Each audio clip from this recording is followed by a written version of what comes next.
Assalamualaikum warahmatullahi wabarakatuh. Kami dari kelas 10 MIPA E hari ini akan mempresentasikan tentang Kerajaan Ternate dan Tidore. Perkenalkan, nama saya Putri Sita Anggreda. Nama saya Nauli Silahi.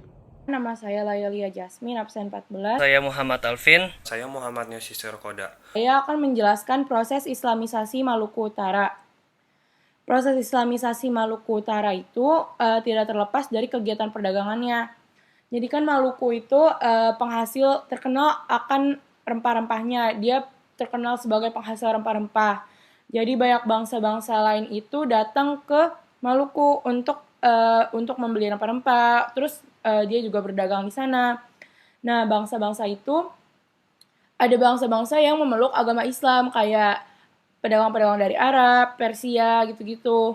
Dia datang ke Indonesia bukan cuma untuk berdagang, tapi selain berdagang dia juga sambil menyebarkan agama Islam.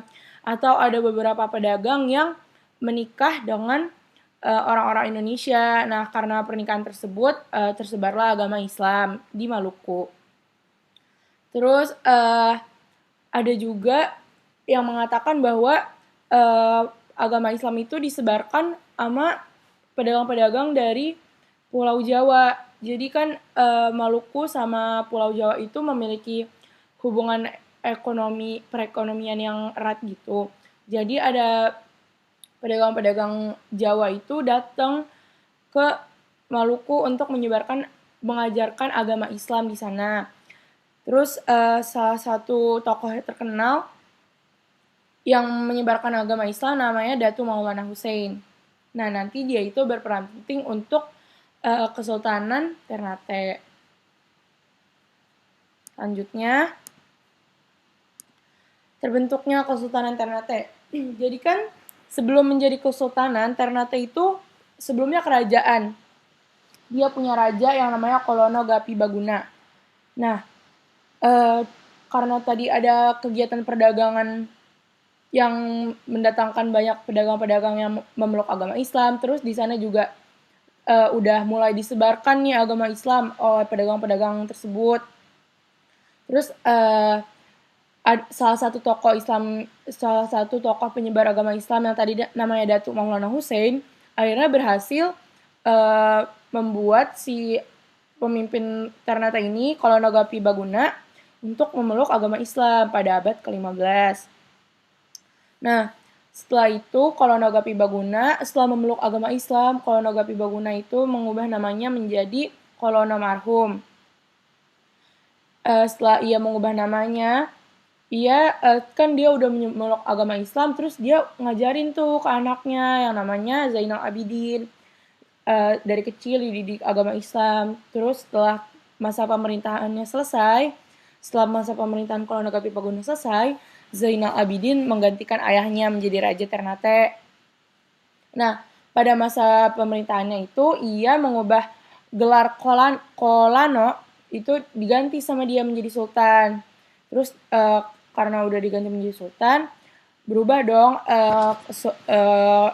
kerajaan Ternate itu berubah menjadi Kesultanan Ternate. Nah, selain mengubah gelar Kolano, dia juga menetapkan agama Islam sebagai agama yang resmi di Ternate. Terus dia juga menjadikan syariat-syariat Islam itu peraturan resmi di Ternate. Sekarang saya akan menjelaskan tentang sejarah berdirinya Kerajaan Tidore. Info sumber mengenai pusat Kerajaan Tidore belum dipastikan sejak awal berdirinya hingga Raja keempat. Barulah pada era Kolano Balibunga, informasi tentang pusat Kerajaan Tidore mulai sedikit terkuak. Tempat tersebut adalah Bali Bunga, tetapi masih banyak para sejarawan yang memperdebatkan di mana letak sebenarnya Bali Bunga tersebut. Ada yang mengatakannya di utara Tidore dan ada pula yang mengatakannya di daerah pedalaman Tidore Selatan. Pada tahun 1495 Masehi, syariat Islam mulai digunakan dalam sistem pemerintahan kerajaan. Gelar raja berubah menjadi gelar sultan. Sultan Ciriliatin menjadi penguasa pertama yang menggunakan gelar sultan. Saat itu pusat kerajaan berada di Gamtina, lalu dipindahkan ke Rum Tidore Utara yang berdekatan dengan Ternate. Pada tahun 1600 Masehi, ibu kota dipindahkan oleh Sultan Molemajimo ke Toloa di selatan Tidore. Perpindahan ini disebabkan meruncingnya hubungan dengan Ternate, sementara posisi ibu kota sangat berdekatan sehingga sangat rawan mendapat serangan. Lalu perpindahan ibu kota yang terakhir adalah ke Limau Timore oleh Sultan Saifuddin yang sekarang daerah tersebut dikenal dengan Sao Siau. Sekarang saya akan menjelaskan letak geografis Kerajaan Ternate dan Tidore. Secara geografis, Kerajaan Ternate dan Tidore terletak di Kepulauan Maluku, diantaranya di Sulawesi dan Irian Jaya. Letak tersebut sangat strategis dan penting dalam dunia perdagangan saat itu. Pada masa itu, Kepulauan Maluku merupakan penghasil rempah-rempah terbesar sehingga dijuluki sebagai The Spicy Island. Rempah-rempah menjadi komoditas utama dalam dunia perdagangan saat itu sehingga banyak pedagang yang bertujuan ke sana. Melewati rute perdagangan tersebut menjadikan semakin luas penyebaran agama Islam ke daerah Maluku seperti Ambon, Tidore, dan Ternate. Keadaan hal seperti inilah yang mempengaruhi aspek-aspek kehidupan masyarakat dalam bidang politik, ekonomi, sosial, dan budaya. Saya di sini akan menjelaskan kehidupan di Ternate dan Tidore. Jadi kehidupan di Ternate dan Tidore itu menjadi 3. Yang pertama, kehidupan di bidang politik. Nah, kehidupan di bidang politik ini menurut catatan orang Portugis, raja yang mula-mula memeluk agama Islam itu adalah Raja Ternate, yaitu Sultan Mahrum. Di mana Sultan Mahrum itu memeluk agama Islam karena dia tertarik dari dakwah yang diberikan oleh Datuk Maulana Husin, dan dia menjabat dari tahun 1465 sampai 1485. Nah, setelah dia mangkat, dia digantikan oleh anaknya yang bernama Sultan Zainal Abidin. Nah, Sultan Zainal Abidin ini pada tahun 1495 meminta untuk diwakilkan sementara jabatannya karena dia ingin mempelajari agama Islam lebih dalam lagi. Nah, setelah dia mempelajari agama Islam lebih dalam lagi dan dia kembali ke kerajaan, nah si Sultan Zainal Abidin ini dengan giat menyebarkan agama Islam ke pulau-pulau sekitarnya hingga ke Filipina Selatan. Nah, dia itu menjabat hingga tahun 1500. Habis itu setelah dia mangkat digantikan oleh Sultan Syairullah, Sultan Hairun, Sultan Ba'abullah.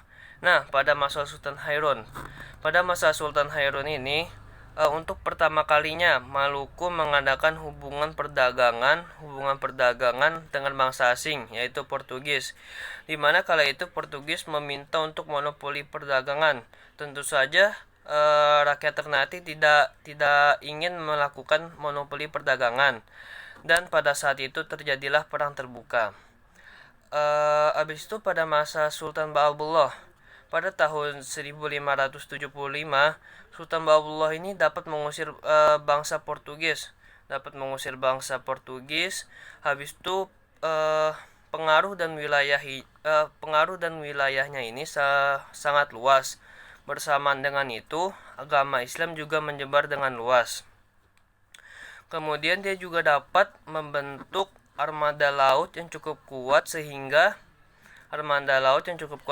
dia dapat melindungi wilayah-wilayah di sekitarnya.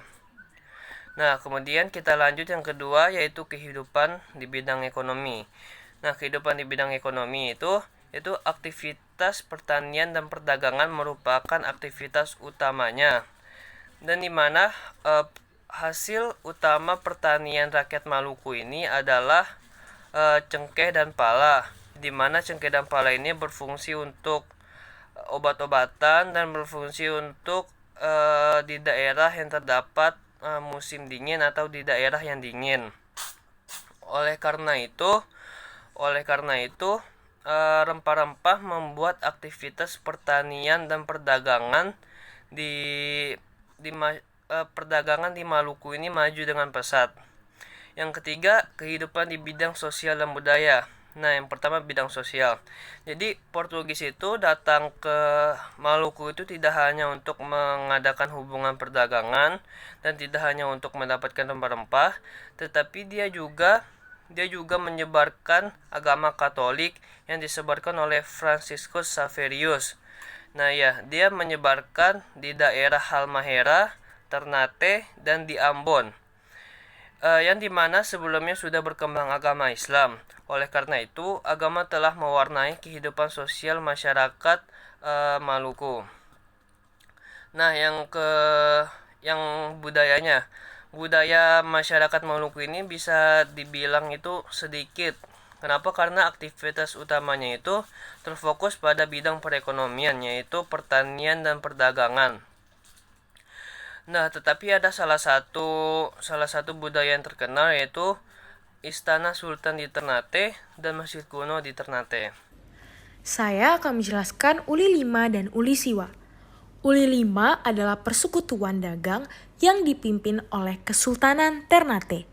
Anggota yang terdapat dalam Uli Lima yaitu Obi, Bacan, Seram, dan Ambon. Uli Siwa adalah persekutuan dagang yang dipimpin oleh Kesultanan Tidore. Anggota yang terdapat dalam Uli Siwa antara lain Makean, Halmahera, Kai, dan pulau-pulau lain hingga ke Papua Barat. Nah, selanjutnya saya akan menjelaskan Sultan yang berkuasa di Ternate. Yang pertama, Sultan Zainal Abidin yang menjabat dari tahun 1480 sampai tahun 1500. Jadi Sultan Zainal Abidin ini merombak adat dan kebiasaan, merombak adat dengan cara menjadikan agama Islam sebagai agama utama masyarakat Maluku. Dengan itu kerajaan Ternate dan di bawahnya sudah bertransformasi penuh menjadi sebuah kerajaan Islam. Yang kedua, Sultan Bayanullah dari tahun 1500 sampai 1522. Nah, Sultan Bayanullah ini bisa dikatakan dia meneruskan perjuangan dari Sultan Zainal Abidin, yang dimana Sultan Zainal Abidin telah menjadikan agama Islam sebagai agama utama rakyat Maluku, dan Sultan Bayanullah ini memperdalam lagi dalam hal-hal syariat Islam. Contohnya diwajibkan bagi setiap orang memakai pakaian yang menutup aurat.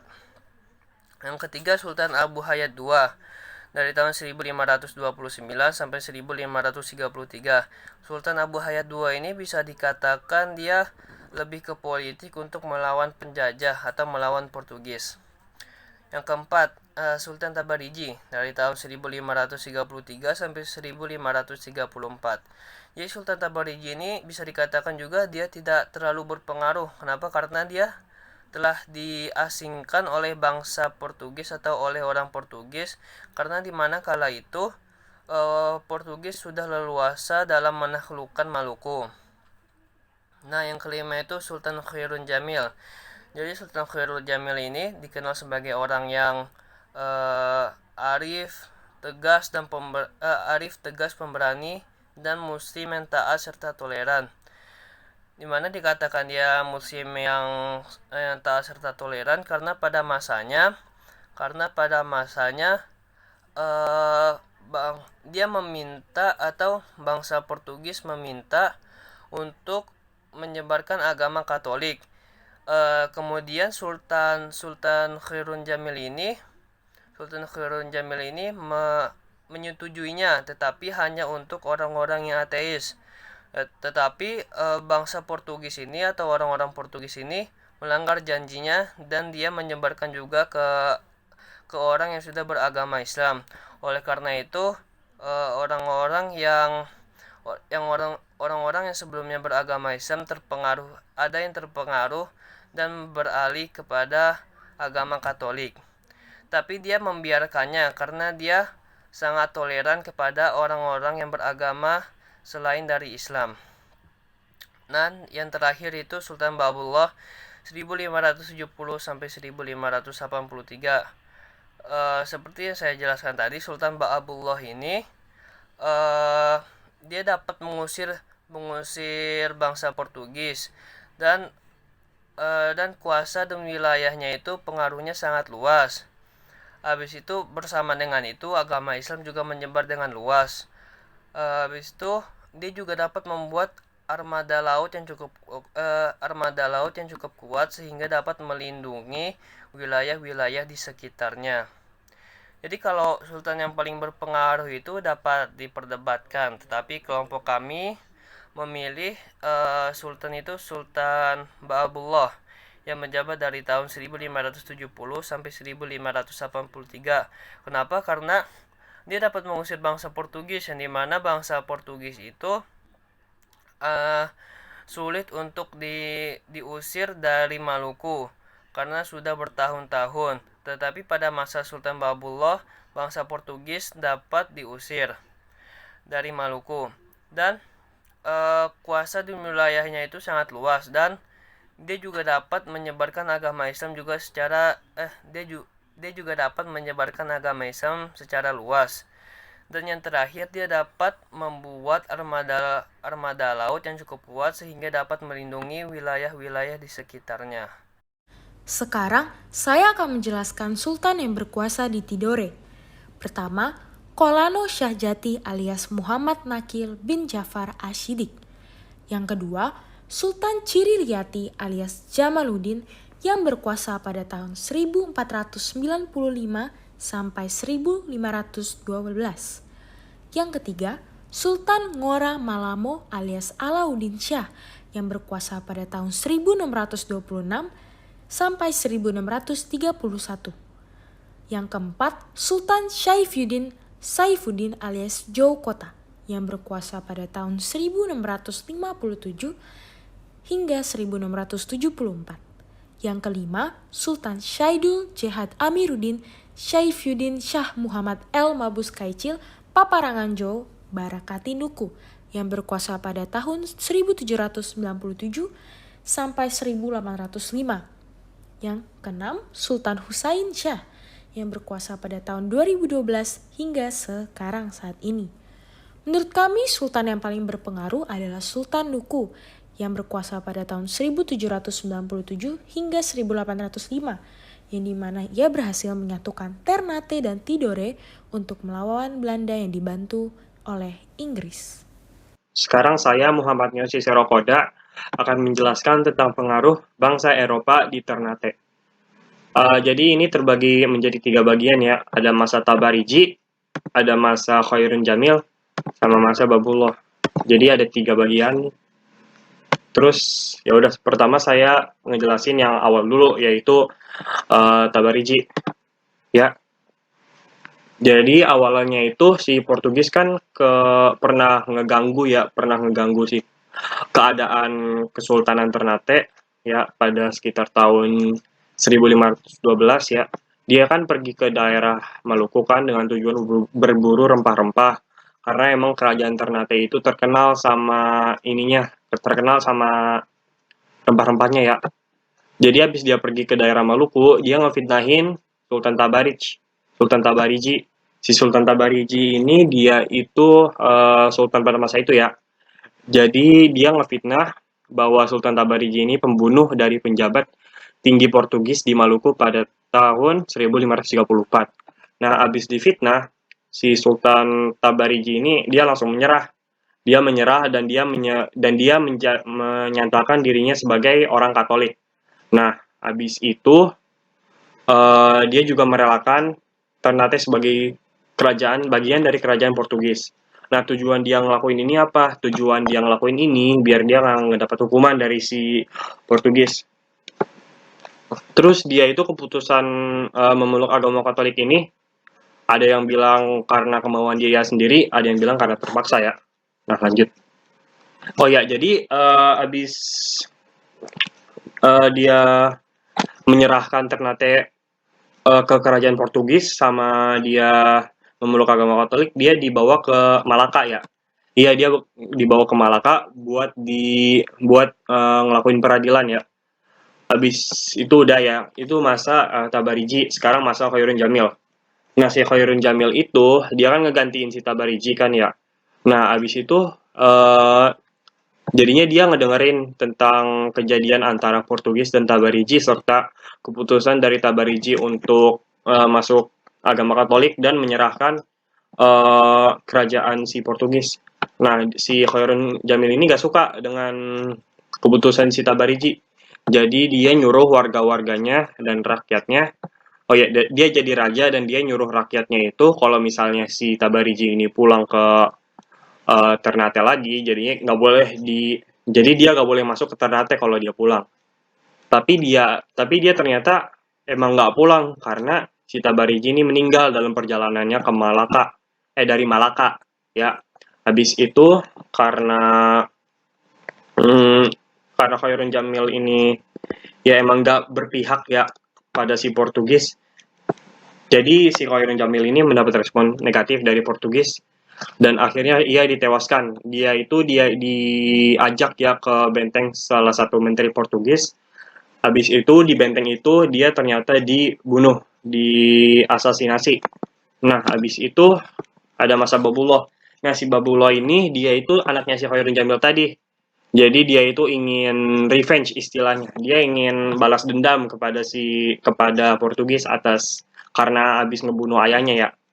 Nah, dia itu ngelakuin serangan besar-besar ke Portugis. Nah, habis itu serangan besar-besar ini nantinya peristiwa ini akan dijadikan sebuah tarian. Tarian ini dinamakan tarian soya-soya. Nah, habis itu pada tahun 1575 akhirnya terusir deh si Portugis itu dari Ternate dan si Portugis itu mendarat di Timur Timur. Nah, terus habis itu si Sultan Babulo ini dia itu merupakan raja yang sangat ya keren lah istilahnya. Dia itu dijuluki penguasa 72 negeri karena dia menguasai berbagai wilayah. Dia itu pernah menguasai bagian Sulawesi Selatan, bagian Sulawesi Tengah. Terus apa nih? Belum itu. Habis itu Kepulauan Marshall dan kawasan Mikronesia juga dia pernah kuasai. Penyebabnya apa sih kerajaan Ternate dan Tidore runtuh? Penyebabnya adalah kerajaan Ternate yang diadu domba dengan kerajaan Tidore yang dilakukan oleh bangsa asing, yaitu Portugis dan Spanyol, yang bertujuan untuk memonopoli daerah penghasil rempah-rempah. Setelah Sultan Ternate dan Sultan Tidore mengetahui bahwa mereka diadu domba oleh Portugis dan Spanyol, mereka bersatu kembali dan berhasil mengusir Portugis dan Spanyol ke luar Kepulauan Maluku. Namun kemenangan tersebut tidak bertahan lama sebab VOC yang dibentuk Belanda berhasil menaklukkan Ternate dan Tidore dengan strategi dan tata cara kerja yang teratur, rapi, dan terkontrol dalam bentuk organisasi yang kuat. Sekian dari kami, mohon maaf bila ada kesalahan kata. Wassalamualaikum warahmatullahi wabarakatuh.